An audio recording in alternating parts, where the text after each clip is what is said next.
اسی لیے آج ہمیں پاور سیکٹر میں بہت کمی ہے, ہمیں پانی کے مسائل ہیں. تعلیم کا یہ ہے کہ ہم نے ایک بالکل جاہل ایک قوم تیار کی ہے, اور آپ دیکھیے کہ ایک کوئی 64% شاید ہمارے وہ جو ہے پاپولیشن وہ لیس دین 30 ایئرس ہیں, اور یہ ایک بہت بڑا بلج ہے ہماری پاپولیشن کا. اور اگر ہم نے ان کو تعلیم دی ہوتی تو آج یہ ہمارے لیے ایسٹ ہوتے, مگر آج یہ ہمارے لیے ایک بہت بڑی لائبلٹی بن گئے, کیونکہ یہ سب زیادہ تر بے تعلیم مطلب جاہل ہیں. اور آپ دیکھیے جہالت سے ان کو آپ کیسے اکنامکس کے وہ دیں گے, کہ ان کو اکنامکس کے درس دیں گے, اور ان کو ایک بالکل ایک جنگلی قوم بنائیے. اسی لیے دیکھیے اتنے کرائمز ہو رہے ہیں اس ملک میں خواتین کے خلاف, بچوں کے خلاف, کیونکہ ایک یہ بالکل ہم نے ایک جنگلی پال لیے ہیں, اور ان کو نہ مذہب کی تعلیم ہے, ان کو نہ عام تعلیم ہے, اور یہ بالکل اب ان کا کیا ہوگا, ہم ان سے کیا کریں گے. اب دیکھیے ہونے کیا جا رہا ہے, دنیا جو ہے وہ نیا ورلڈ آرڈر آ رہا ہے. یہ جو موجودہ ورلڈ آرڈر ہے یہ بالکل ناکام ہو چکا ہے, اور اب نیا ورلڈ آرڈر آ رہا ہے. نئے ورلڈ آرڈر میں ملک سارے ملک اپنی پوزیشننگ کر رہے ہیں. وہ یہ کر رہے ہیں کہ ہم کیا ہوں گے, اپنے آپ کو اسٹریٹجیکلی 30 سال بعد اسٹریٹجیکلی کتنے اہم امپورٹنٹ ہوں گے, تعلیم یافتہ ہوں گے, یہ ہوں گے. یعنی کہ چھوٹے سے چھوٹا ملک جو ہے وہ دنیا کو کنٹرول کرنے کو سوچ رہا ہے. آپ دیکھیے کہ ہندوستان تو بڑے پیمانے پہ بہت عرصے سے قبضے کر رہا ہے علاقوں پہ, جموں کشمیر اور لداخ پہ, اور حیدرآباد ڈیکن پہ, اور گوا پہ, اور جوناگڑھ, ماناودر, منگرول پہ, اور ہماچل پردیش پہ. یہ سب علاقے ہیں جو ہندوستان کے سکھوں پہ. تو ہندوستان تو بہت عرصے سے ان علاقوں پہ قبضے کرتا آیا ہے, جو اس کے جہاں لوگ خوش نہیں ہیں وہ ہندوستان کے حصہ نہیں چاہتے. مگر آپ دیکھیے کہ اسرائیل جو ہے اس نے بھی اتنی آکوپیشنز کی ہیں اور اپنے آپ کو بڑھایا جا رہا ہے اپنا ایریا کو. مگر جو ملک ایسا نہیں بھی کر رہے, مثال کے طور پہ سنگاپور ہے, سنگاپور نے اپنی اچھی گورننس کے ذریعے اپنے آپ کو ایک بہت تعلیم یافتہ اور مضبوط ملک بنایا ہے.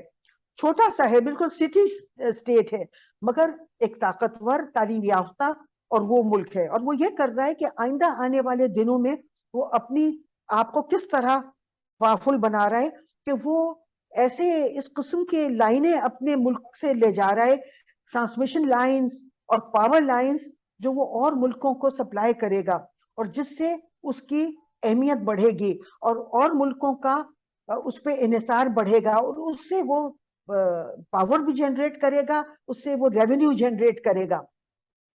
اور یہ اسی طرح اسرائیل بھی یہ کر رہا ہے کہ وہ بہت سی ٹرانسمیشن لائنز اور پاور لائنز وغیرہ عرب ملکوں کو دینے کو ہے, اور اس کا یہ خیال ہے کہ اس طرح عرب ملک اس کے ماتحت ہو جائیں گے اور اس سے دبنے لگیں گے. اور ہندوستان اس قسم کی بہت پالیسیاں کر رہا ہے, سب ملک اپنے آپ کو پوزیشن کر رہے ہیں, اور پاکستان کوئی پوزیشننگ نہیں کر رہا. پاکستان کا جو حال ہے کہ پوزیشننگ کرنے کا بھی اس حال نہیں چھوڑا گیا ہے, اور پاکستان بالکل یعنی کہ اپنے سروائیول کی جنگ لڑ رہا ہے اس وقت. اور آپ دیکھیے کہ اس طرح سے پاکستان کو یہ کیا جا رہا ہے. تو میں یہ بات کر رہی تھی, یہ جو ہمارا بلج ہے پاپولیشن کا, جو ہماری 64-65% آف دا پاپولیشن ہے, اور وہ جاہل ہیں اور وہ ناتعلیم یافتہ ہیں اور وہ بالکل جنگلی ہیں. ان کا کیا ہوگا؟ ان کا ہوگا یہ کہ یہ جو ملک ہیں جو اپنے آپ کو چھوٹے چھوٹے ملک, یونائٹڈ عرب ایمریٹس ہے بالکل چھوٹا سا ہے, مگر اپنی اور سعودی عرب, نہ ان کے پاس پاور ہے, ملٹری پاور نہ کچھ, وہ پاکستان کے بلبوتے پہ اپنی ملٹری اسٹرینتھ بڑھا رہے ہیں. حالانکہ وہ ہندوستان کے اسٹریٹجک الائے ہیں, مگر وہ پاکستان کے بلبوتے پہ اپنی ملٹری مسل کو فلیکس کر رہے ہیں. اور وہ یہ کریں گے کہ یہ پاکستان کے جو یہ پاپولیشن ہے ان کو استعمال کریں گے بھیڑ بکریوں کی طرح, اور ان کو ایک جیسے ملٹری میں فوڈر کے طور پہ استعمال کریں گے. ان کو لے جائیں گے اور تھوڑے تھوڑے پیسے دے کے ان کو لڑوائیں گے اور ان کو مروا کے اپنی اسٹرینتھ بنائیں گے اور اپنے ملکوں کو پاورفل بنائیں گے, اور پاکستان کے ان لوگوں کو لے جا کے ان کو صرف مرنے کٹنے کے لیے استعمال کریں گے. اور پاکستان بیچارہ ہمارے یہ لوگ ہیں, ہم ان کو استعمال نہیں کر پائیں گے کسی اپنے کام میں, کیونکہ ہمارا حشر یہ کیا ہوا ہے ان لوگوں نے. اور یونائٹڈ عرب ایمریٹس ہے, سعودی عرب ہے, یہ چھوٹے چھوٹے ملک اپنے آپ کو انہوں نے اس قابل کر لیا ہے, ابھی اپنی ملٹری مائٹ اور اپنی مسلز کو فلیکس کرنے جا رہے ہیں, اور یہ ہماری اس مین پاور کو استعمال کریں گے اپنی جنگوں میں.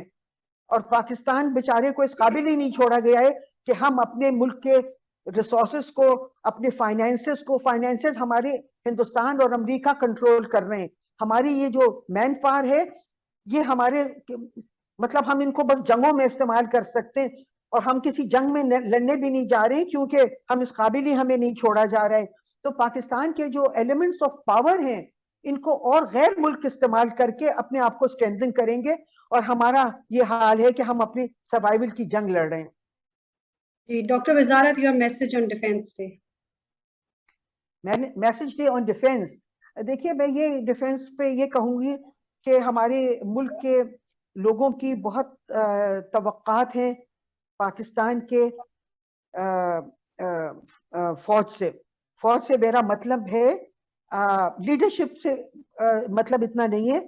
پاکستان کی فوج کے junior and mid career officer سے ہے میرا زیادہ مراد.